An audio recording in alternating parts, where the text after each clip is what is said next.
Hello friends, welcome back to my channel. स्वागत है आप सभी का मेरे चैनल पे, जिसका नाम है मैनिफेस्टेशन इज़ रियल। और हम यहाँ पे बात करते हैं लॉ ऑफ अजम्पशन की, और किस तरह से आप इस लॉ को यूज़ करके अपनी सारी डिज़ायर्स को इजीली मैनिफेस्ट कर सकते हो। तो आज मैं आप लोगों के लिए एक सक्सेस स्टोरी लेके आई हूँ, और ये सक्सेस स्टोरी बहुत इंटरेस्टिंग है। वैसे तो मेरे पास कुछ कुछ छोटी छोटी कुछ ऐसी पॉजिटिव मोमेंट्स वाली सक्सेस स्टोरीज आती रहती हैं, बट ये एक मतलब बहुत ही ज़्यादा मोटिवेटिंग स्टोरी है। प्लस आप लोगों को इससे ये पता चलेगा कि आपके सर्कमस्टेंसेस कभी मैटर नहीं करते। इसीलिए आपको हमेशा अपने थॉट्स को मॉनिटर करते रहना चाहिए, हमेशा आपको परसिस्ट करते रहना चाहिए, और हमेशा अपने नेगेटिव थॉट्स को रिप्लेस करके पॉजिटिव में कन्वर्ट करते रहना चाहिए। ठीक है, चाहे सर्कमस्टेंसेस कितने भी ख़राब हो जाएं, आपके पास अथॉरिटी है कि आप अपनी डिज़ायर्ड रियलिटी क्रिएट कर सकते हो। और इसके लिए आपको सिर्फ एक चीज़ करनी होगी, वो है आपको अपने अजम्पशन सही करने होंगे। आपको अपने अजम्पशन फेवरेबल बनाने होंगे अपने लिए, और आपको उन अजम्पशन में परसिस्ट करना होगा। तो ये सक्सेस स्टोरी मेरी क्लाइंट की है, जिनका नाम तो मैं नहीं शेयर कर सकती, बट हाँ कि क्या सर्कमस्टेंसेस थे, और हमने स्पेसिफिकली क्या किया है इनके केस में, तो वो चीज़ें हम यहाँ पे डिस्कस करेंगे।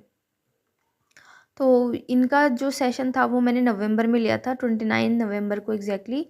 और स्टोरी इस तरह से थी कि इन्होंने मुझसे 2 मंथ का सपोर्ट लिया था। देखो, अ, जब ये मेरे पास आई थी तो इन्होंने मुझे पूछा था कि मैम, मेरे को आपसे सेशन लेना है, आप मुझे सजेस्ट करो कि मैं कौन सा सेशन लूँ, मतलब कौन सा सपोर्ट लूँ या वन टाइम सेशन लूँ। तो मैं देखो, सिंपल सा सवाल है। बहुत सारे मेरे पास लोग आते हैं और जो मुझसे पूछते हैं कि मैम, पहले आप हमारी सिचुएशन सुन लो, उसके बाद हम आपसे सेशन लेंगे, इस तरह से मुझे बोलते हैं। तो मैं आप लोगों को बोलना चाहती हूँ कि देखो, कुछ भी ऐसा नहीं है कि कोई चीज़ इम्पॉसिबल है। मैं आपको कभी नहीं बोलूँगी कि कोई चीज़ इम्पॉसिबल है, आप इसको मैनिफेस्ट मत करो। व्हाटएवर यू वांट, एंड जो भी डिज़ायर आपके दिमाग में है, जो अभी आपके मन में जो इच्छा है, वो मैनिफेस्ट होना डिज़र्व करती है ना। और उसके अंदर वो एबिलिटी है कि वो मैनिफेस्ट हो जाए। तो आपको मुझसे ये पूछने की ज़रूरत नहीं है, मुझे बताने की ज़रूरत नहीं है कि ये चीज़, ये सर्कमस्टेंसेस है, क्या ये मैनिफेस्ट होगा। एवरीथिंग इज़ पॉसिबल, सब कुछ मैनिफेस्ट हो सकता है। पहली चीज़, तो जब इन्होंने मुझसे पूछा था कि मुझे इनमें से कौन सा प्लान लेना चाहिए, क्योंकि मेरे कुछ अलग अलग प्लान्स हैं। वन टाइम सेशन होता है, कुछ 1 month support, 2 month support and 3 month support, ऐसे। तो इन्होंने मुझे पूछा था कि मेरी ये सिचुएशन है, मुझे कौन सा प्लान इसमें से लेना चाहिए। तो एक सिंपल सी बात है, अगर आपको शादी मैनिफेस्ट करनी है 2025 में, और आप चाहते हो कि आपका रिलेशनशिप मतलब कम्प्लीटली हेल्दी हो जाए, और आपको कमिटमेंट मिल जाए, मतलब एक सिक्योरिटी आपको मिल जाए उस रिलेशनशिप में। और अगर आपकी स्टोरी में कोई थर्ड पार्टी है, या कोई भी ऐसी सिचुएशन है जो आप दोनों को मिलने से रोक रही है, आप दोनों तो एक दूसरे से बहुत प्यार करते हो, बट सिचुएशन ऐसी है कि नहीं मिल पा रहे हो, ये सिचुएशन है। तो और दूसरा, एक और चीज़ होती है नो कांटेक्ट। अगर नो कांटेक्ट है, तो आप लोगों को मैं सजेस्ट करती हूँ कि आप 1 मंथ या 2 मंथ का ही सपोर्ट लो, क्योंकि जब सपोर्ट सिस्टम लेते हो ना, तो उसमें रिजल्ट्स मिलते हैं। और मुझे भी जब रिजल्ट्स मिलता है तो मुझे अच्छा लगता है, क्योंकि मैं भी अपने क्लाइंट्स के साथ जुड़ी रहती हूँ। जो 3 मंथ वाला जो प्रोग्राम चल रहा है ना, उसके रिव्यूज़ जब आप देखोगे, जब मतलब मेरे जो वो क्लाइंट्स हैं, उनको सक्सेस स्टोरीज उनकी आएंगी, और मेरे को एक तो 100% श्योरिटी है, जब मेरे वो 3 मंथ सेशन वाले जो हैं, या 2 मंथ सेशन वाले, जब उनकी सक्सेस स्टोरीज आएगी ना, तो आपको ये रियलाइज़ होगा कि सच में सपोर्ट सिस्टम क्यों लेना चाहिए। और मुझे तो पता ही था कि इसका रिज़ल्ट मिरेक्युलस होगा ही, बट हाँ, मेरे जो क्लाइंट्स हैं, उनसे बात करके मुझे खुद ये रियलाइज़ होता है कि कितनी ग्रोथ हो रही है उन लोगों की, और कितना उनके अंदर पॉजिटिव शिफ्ट हुआ है। मुझे पूरा विश्वास है कि जल्दी हम उनके रिव्यूज़ भी शेयर करेंगे आपके साथ। तो अभी के लिए हम लोग सक्सेस स्टोरी की ओर जाते हैं। सक्सेस स्टोरी ये है कि इन्होंने मुझे 29 नवंबर को इन्होंने मुझसे सेशन लिया था, और उस टाइम पे मैं 2 मंथ तक की सपोर्ट देती थी, तो मैंने उनको 2 मंथ का सपोर्ट दिया था। और इनिशियली फर्स्ट मंथ में तो हम बहुत ज़्यादा कनेक्टेड थे, और हमारी वीकली कॉल्स भी होती थी। तो इनके सर्कमस्टेंसेस कुछ ऐसे थे कि इनका जो एसपी था, ये अपने एसपी से थोड़ी मतलब एज में बड़ी हैं, और थोड़ी बड़ी नहीं एक्चुअली, मतलब ठीक है, चलो जो भी है, age is just a number. But हाँ, ये अपने एसपी से एज में बड़ी थी, जो कि इनकी शादी में एक रुकावट बन रहा था। और ये मतलब बहुत सुंदर दिखती है दिखने में और सब कुछ ठीक है, बट प्रॉब्लम बस यही था कि एज में बड़ी थी और इस वजह से इनके जो इन लॉज थे वो इनको एक्सेप्ट नहीं कर रहे थे। और होता है ना एक टिपिकल के लड़की हमेशा छोटी ही होनी चाहिए और बड़ी लड़की है तो ख़राब है, इस तरह का कुछ था। तो रिलेशनशिप तो इनका ठीक था इनके एसपी के साथ, बट होता है फिर घर से अगर प्रेशर आता है तो फिर कई लोग नहीं स्टैंड ले पाते।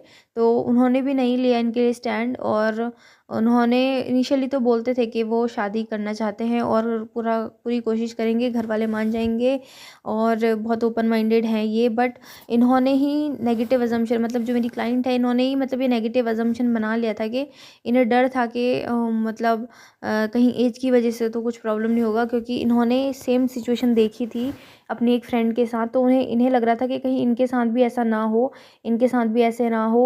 मतलब एक डर हमेशा रहता है ना जो इंसान के अंदर।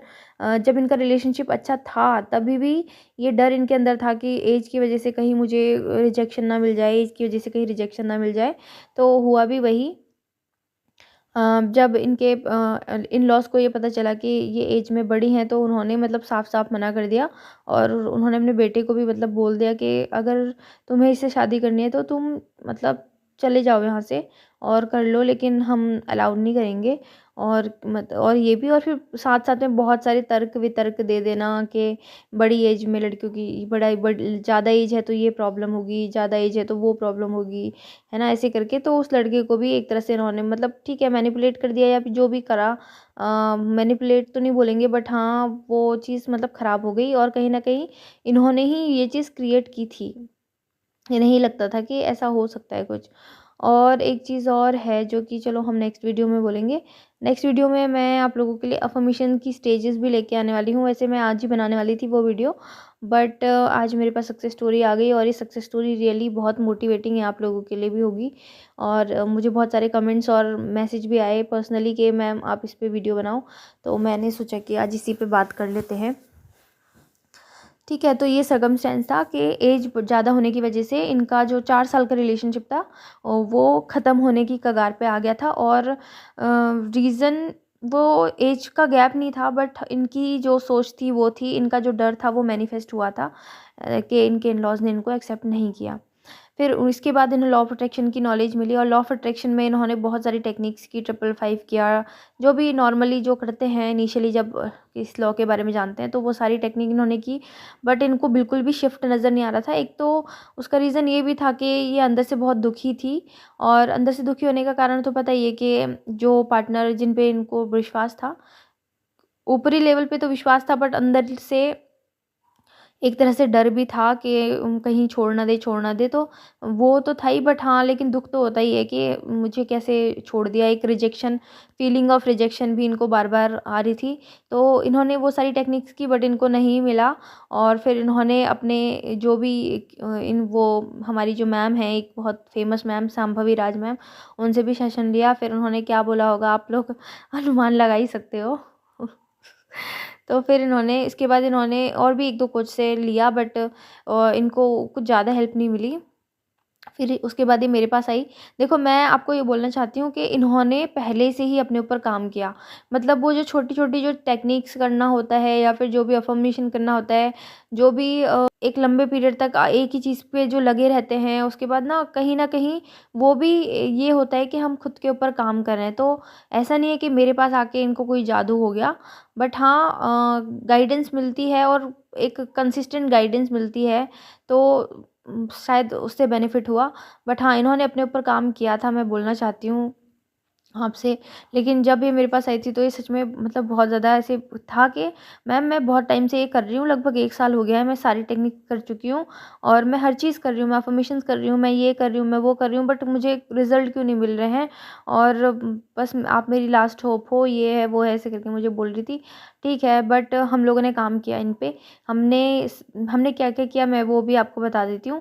सबसे पहले जब मेरे पास जो क्लाइंट्स आते हैं मैं उनको हम एक डिज़ाइन करते हैं, प्रोग्राम, और वो चीज़ मैं ऐसे डिज़ाइन करती हूँ कि वो सामने वाला इंसान कैसा है, मतलब जो मेरा क्लाइंट है उसकी क्या दशा है उस वक़्त। अगर वो थोड़ा कॉन्फिडेंट है तो हम लोग डायरेक्ट प्लान पे जंप करते हैं, अदरवाइज़ मैं उसको कुछ सेल्फ कॉन्सेप्ट की चीज़ें, अगर मुझे लगता है कि सेल्फ कॉन्सेप्ट वीक है या फिर शादी के बारे में कोई अजम्पशन ख़राब है, ये कुछ भी है, उन चीज़ों पे हम लोग उनको आइडेंटिफाई करते हैं। उसके बाद फिर उसके लिए अफ़र्मेशंस बनाते हैं। अगर सामने वाले को अफ़र्मेशन में प्रॉब्लम है तो विजुअलाइज़ेशन सीन बनाते हैं, या फिर हम उसके लिए सब्लिमिनल सजेस्ट करती हूँ मैं। तो इस तरह से चलता है। तो इनका ये प्रॉब्लम था कि ये अफ़र्मेशन कर के इतना मतलब वो हो गई थी, ये बोल रही थी कि मैम अब मुझसे अफ़र्मेशन नहीं होंगे, आप मुझे कोई और तरीका बताओ। तो फिर मैंने इनके लिए सब्लिमिनल प्रिपेयर करवाया था, और सब्लिमिनल से इनको हेल्प भी मिली, क्योंकि ये वर्किंग थी। तो वर्किंग कंडीशन में क्या रहता है कि काम करते-करते हम बहुत बार भूल जाते हैं अफ़र्मेशंस करना, तो उस कंडीशन में सब्लिमिनल हेल्प करता है। तो उन्होंने सब्लिमिनल बनवाया था मुझसे। फिर उसके बाद हम लोगों ने ऐसे-ऐसे किया, तो वीकली जब रिव्यू मिलते थे, उसमें इनकी जो ग्रोथ थी ना वो दिख रही थी। जैसे अब मान लो कि स्टार्टिंग के 1 महीना तो उन्होंने पूरा मुझसे वीकली कॉल्स वगैरह लिए थे, और मतलब 4 या 5 कॉल हुए थे हमारे। फिर उसी टाइम पे इनको मूवमेंट्स नज़र आने लगी थी। मूवमेंट्स कैसे नज़र आ रही थी, क्योंकि इन्होंने कभी ब्लॉक तो नहीं किया था, इनके एसपी ने इनको मैसेज कर दिया कभी, या फिर जैसे होता है ना कि कभी हमारा स्टेटस उन्होंने देख लिया और कभी मैसेज आ गया उनका। तो इस तरह से मतलब इनका वापस से स्टार्ट हुआ। और बीच में कुछ एक और सर्कमस्टेंसेस हुआ था जो मुझे एग्जैक्टली याद नहीं आ रहा है, बट हाँ वो थोड़ा नेगेटिव सर्कमस्टेंस था। Let me remember. कुछ तो हुआ था कि मतलब इनकी जो इन-लॉज़ में जो इनकी वो सिस्टर इन लॉ थी, उन्होंने इनको कुछ गुस्से में कोई मैसेज कर दिया था, मतलब कुछ तो ऐसा हुआ था।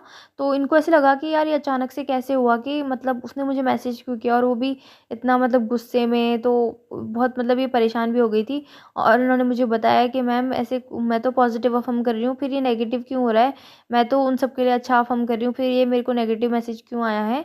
तो मैंने उनको बोला कि ये आपकी 3D कुछ ना कुछ मूवमेंट कर रही है, इस वजह से आपको ऐसे लग रहा है कि शायद चीज़ें नेगेटिव हो रही हैं, बट इसको आप नेगेटिव मीनिंग दे रहे हो, ये नेगेटिव है नहीं, इसका कुछ ना कुछ पॉजिटिव इम्पैक्ट पड़ेगा आपकी लाइफ में।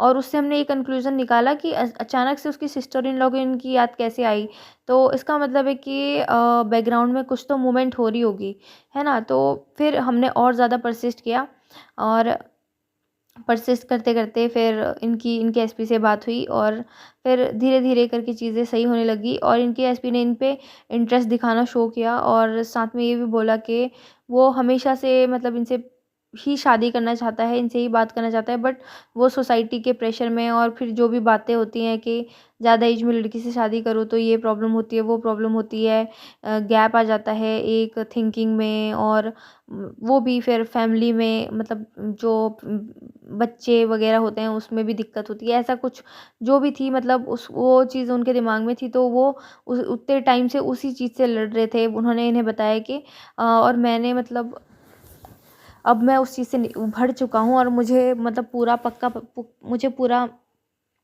तो उन्होंने मतलब बोला कि मैं उस चीज़ से निकल चुका हूँ, और मैं मतलब जो भी कंसीक्वेंस हो मुझे आपके साथ ही रहना है, ऐसा इनके एसपी ने इनको बोला। और फिर इनका रिकंसिलिएशन हुआ, और मतलब उनके एसपी ने फिर वही अपने घर में भी स्टैंड लिया इतने टाइम में। मतलब हम बोलते हैं ना कि मूवमेंट नज़र नहीं आ रही है, मूवमेंट नज़र इन्हें नज़र नहीं आ रही थी, बट इनके अफर्मेशंस काम कर रहे थे, ऑलरेडी काम कर रहे थे।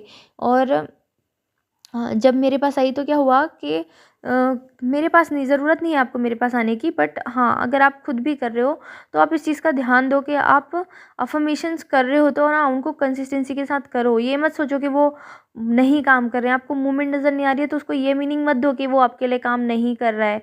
आपको समझ में नहीं आ रहा है, आपको नहीं दिख रहा है, आपका लिमिटेड ब्रेन नहीं समझ पा रहा है कि कैसे क्या होगा, but there is always a moment, हमेशा मूवमेंट हो रही है, और आपकी 3D कभी भी शिफ्ट कर सकती है, आपको नहीं पता। आपको अब अभी ये सोच रहे हो कि काम नहीं कर रहा है, काम नहीं कर रहा है, बट हो सकता है नेक्स्ट मोमेंट आपका हो और उसमें आपका एसपी आपके सामने खड़ा हो, है ना?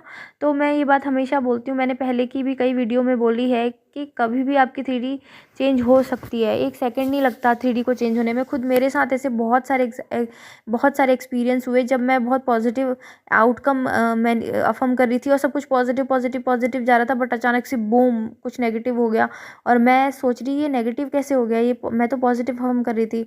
बट उस कंडीशन में भी मैंने परसिस्ट किया, मैंने बोला कि ठीक है जो भी हुआ है मैं इसको अपना एंड रिजल्ट नहीं मानती हूँ, I don't accept it as my end reality and I will persist in my goal. ठीक है, और फिर मुझे बाद में रियलाइज़ हुआ कि यार मेरी डिज़ायर को मैनिफेस्ट होने के लिए इस इवेंट का होना तो कितना ज़रूरी था। अगर ये नहीं होता तो शायद मेरा जो वो लास्ट गोल है, मेरा जो वो रियलिटी है, मेरी डिज़ायर्ड रियलिटी, वो शायद कभी मैनिफेस्ट होती ही नहीं। इसलिए तो जो नेगेटिव इवेंट हो रहे हैं ना, उनको नेगेटिव ही मत मीनिंग दो। उनको मत अज्यूम करो कि वो नहीं काम कर रहे हैं, मत अज्यूम करो कि आपके अफ़र्मेशन काम नहीं कर रहे हैं। यही अज्यूम करो कि आपके लिए हर चीज़ काम करती है, आपके अफ़र्मेशंस तो आपके लिए हमेशा काम करते हैं। आप ये अज्यूम करो कि हमेशा मूवमेंट हो रही है, सब कुछ मेरे ही फेवर में हो रहा है, each and everything is working out in my favour. बस इतना बोलो और भरोसा रखो। और अभी इनकी जो सक्सेस स्टोरी है वो ये है कि इनके जो इन लॉज हैं वो अपने बेटे की जिद के आगे झुक चुके हैं, उन्होंने इनको एक्सेप्ट कर लिया है और अभी इनकी फैमिली से बातें भी स्टार्ट हो गई है। और जब इनकी फैमिली से बातें स्टार्ट हुई हैं उसी के बाद इन्होंने मुझे ये मतलब बताया है कि ये चीज़ हो चुकी है और I am so happy for her. और मैं आपको एक और चीज़ बोलना चाहती हूँ कि हाँ, बहुत सारे लोग बोलते हैं कि मैम जब हम एसपी को हम जब मैनिफेस्ट कर रहे होते हैं तो वो हमारा जो एसपी होता है हम उसके लिए अफ़र्म करें सिर्फ़ या पूरी फैमिली के लिए अफ़र्म करें, ऐसे करके। तो देखो मैंने भी जब मैं अपना एसपी मैनिफेस्ट कर रही थी तो मैंने सिर्फ़ अपने एसपी के लिए अफ़र्म किया था कि वी आर टुगेदर, हमारी शादी हो चुकी है, बस इतना, ठीक है। और मैंने किसी के लिए अफ़र्मेशन नहीं किए थे। सेम मैंने इनको भी बोला कि आप सिर्फ़ अपने एसपी के लिए अफ़र्मेशन करो, डोंट वेस्ट योर एनर्जी, क्योंकि हमारी आस-पास इतने सारे लोग होते हैं, आप किस-किस को करेक्ट करोगे? नहीं कर सकते, है ना? आपका जो सबसे इम्पोर्टेंट पर्सन है, आप उस पे फ़ोकस करो। एक बार वो मैनिफेस्ट हो जाए, फिर आप अपने और रिलेशनशिप को भी इम्प्रूव करो। जैसे कि सिस्टर इन लॉ के साथ या मदर इन लॉ के साथ या कोई भी है, रिलेशनशिप उनको भी आप इम्प्रूव करो और ये मान के चलो कि अगर आपकी शादी हो रही है ना, तो वो बहुत खुशी से हो रही है। तभी तो बोलते हैं ना I am happily married to my SP. तो इसका क्या मतलब है कि आप हैप्पीली मैरिड हो, सब कुछ ठीक है। तो इतना मतलब कन्फ्यूज़न मत रखो कि मेरे को मम्मी के लिए अलग से करना पड़ेगा, पापा के लिए अलग से करना पड़ेगा। नहीं, आप बस अपने एसपी के लिए करो, बाकी सारी चीज़ें उसी हिसाब से एडजस्ट हो जाएंगी। तो मुझे ऐसे लगता है कि आज की वीडियो में आप लोगों के भी बहुत सारे डाउट्स क्लियर हुए होंगे एसपी मैनिफेस्टेशन से रिलेटेड। और अगर आप लोगों को मेरी गाइडेंस की ज़रूरत है, पर्सनल गाइडेंस की ज़रूरत है, तो आप लोग डिस्क्रिप्शन में दी गई डिटेल्स के थ्रू सेशन बुक करवा सकते हो। और आज के लिए बस इतना ही। Thank you so much for watching. I love you all. Happy manifesting.